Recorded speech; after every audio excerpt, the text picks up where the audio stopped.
Hello everybody, I'm Paul Ducklin from Naked Security at Sophos, and this video is about what to do when you get a robocall.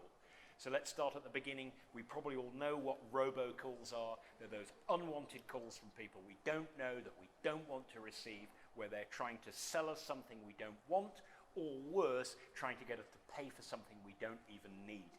They're very annoying and they can be costly.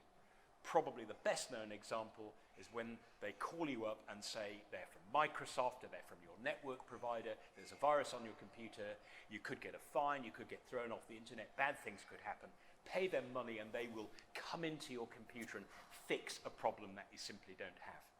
Now, note that these calls often come from outside your country, from a call center outside your country, but they do often show up with a local number, because the crooks are using internet telephony, so they use the internet to reach your country, and then they show up with a local number. Very often it will be in your area code, so you kind of feel like you're dealing with a local company, but you are not. So the best thing you can possibly do is simply hang up. Don't engage, don't try and communicate with them. Remember, they do this for a living all day, every day, and if they can get their hooks into you because you give them the slightest chance, then they surely will. So the next point is, what do you do if you have actually paid money over to these guys before because you believed them or you were afraid? Well, the bad news is I'm afraid you're very unlikely to get your money back because they're probably in another country far away and it's hard to find out even who they are. The better news is you don't need to feel alone, don't blame yourself. As I said, these guys do this all the time and they are past masters at tricking people into paying money that they don't need by exploiting fear or concern or whatever.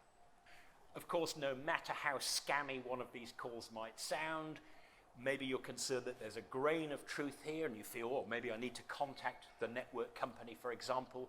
Whatever you do, don't rely on phone numbers or web addresses or email addresses given to you by the scammers, because if you call or visit one of those, you will get straight back into the scammers' clutches.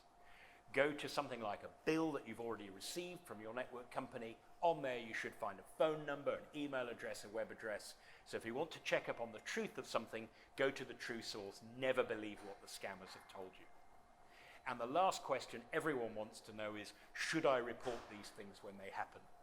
Now, lots of people go, it's not worth it, the regulators never do anything, the scammers are out of country, so they're not in the regulator's jurisdiction, you're wasting your time. But remember, if you don't report these things, then from a statistical point of view, it's as though they never happened. So I do urge you to report. Where to go depends on what country you're in. I'll tell you for the US and the UK. In the US, I recommend starting at consumercomplaints.fcc.gov. In the UK, you can go to actionfraud.police.uk.